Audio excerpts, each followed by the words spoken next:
欢迎收看老挝新闻。今天是2025年12月22日，星期一。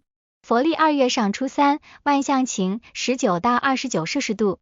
今天的主要内容有：最新外汇报价、股市收盘行情、黄金市场报价、万象燃油价格以及老挝时事要闻。首先来关注外汇。根据老挝外贸银行最新公布的今日外汇价格，美元的银行买入价为21420基普。与上一个交易日持平。泰铢的银行买入价为682.98基普，较上一个交易日上涨0.24基普，涨幅0.04%。人民币的银行买入价为3034基普，与上一个交易日持平。再来关注股市行情。根据老挝证券交易所最新收盘报告显示，上周五老交所综合指数收于1236.91点。较上一个交易日上涨2.87点，涨幅0.23%。开盘1234.04点，最高1237.82点，最低1213.33点。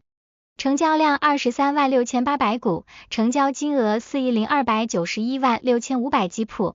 成交量最高的股票是外贸银行，收盘价1850基普，交易量100300股，其次是老挝电力和中老证券。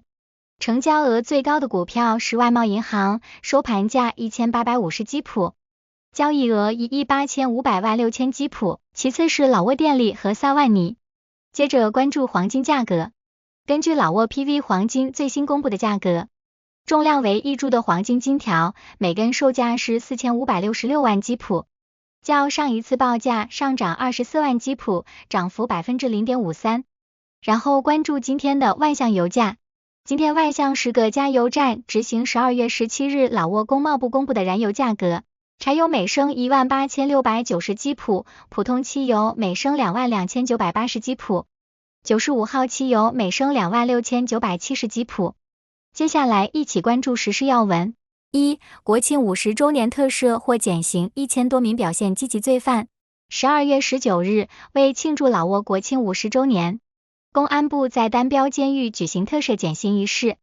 根据主席特赦令，全国共有1097名表现积极的罪犯获得特赦、减刑或释放，其中包含149名女性及48名外籍人士，其中1019人获减刑，部分无期徒刑者也获减刑。仅丹标监狱就有265人获特赦，其中10人被直接释放。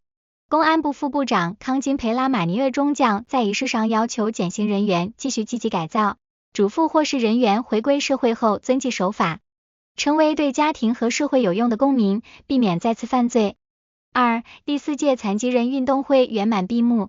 12月19日，老挝第4届全国残疾人运动会在万象市圆满落幕。副总理吉乔凯坎皮吞出席闭幕式。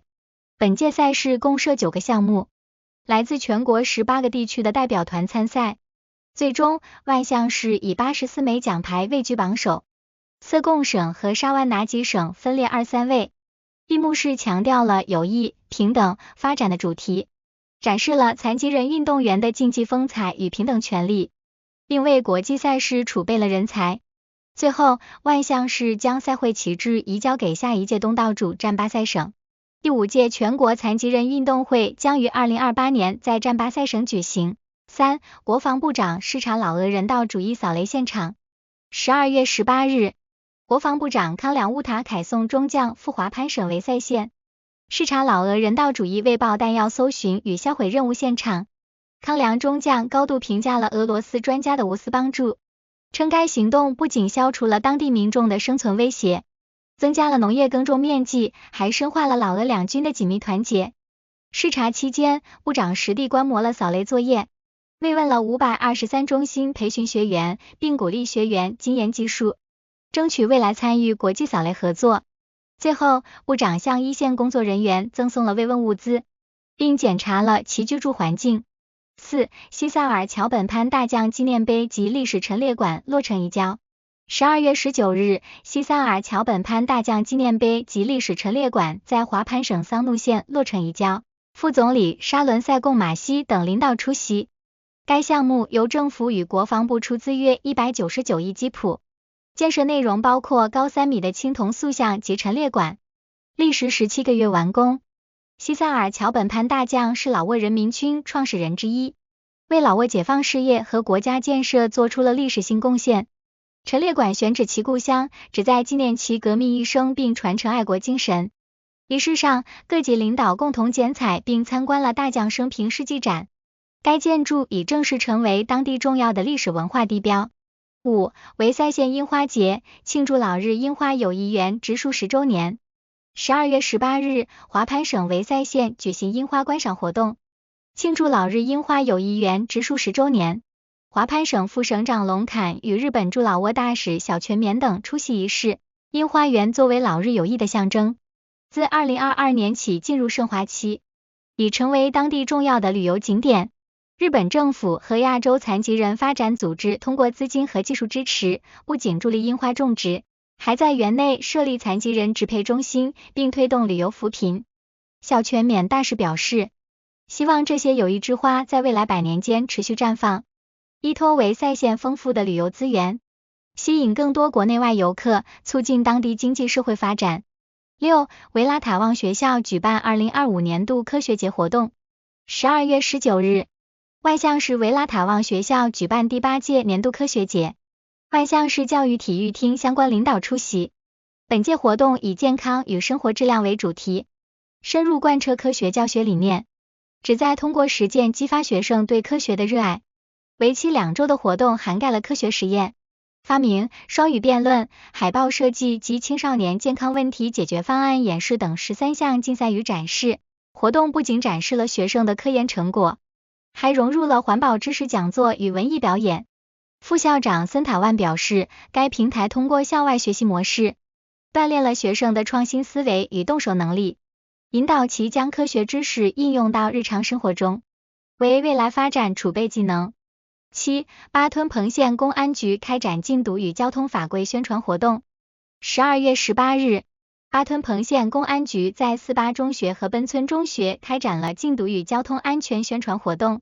县公安局警察科副科长苏萨万乔索向师生深入剖析了毒品对生命和家庭的危害，告诫学生远离诱惑，并就安全出行及预防交通事故进行了法规普及。此次活动旨在通过提升青少年的法律意识与自我保护能力，营造远离毒品、交通安全的校园氛围，是当地公安部门构建和谐社会的重要举措。8. 澳洲国际学校新幼儿教学楼奠基。12月19日，澳洲国际学校举行新幼儿教学楼奠基仪式，国会议员康先西萨恩及万象市副市长等政商界要员出席。该项目旨在打造老挝最先进、符合国际标准的幼儿教育基地。新教学楼设计兼顾安全与启发性，配合优质教学大纲，力求通过世界一流的环境激发幼儿潜力。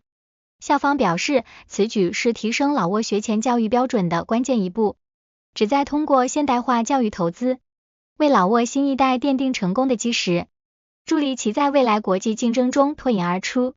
以上就是今天的老挝新闻，欢迎点赞、评论和订阅，我们明天见。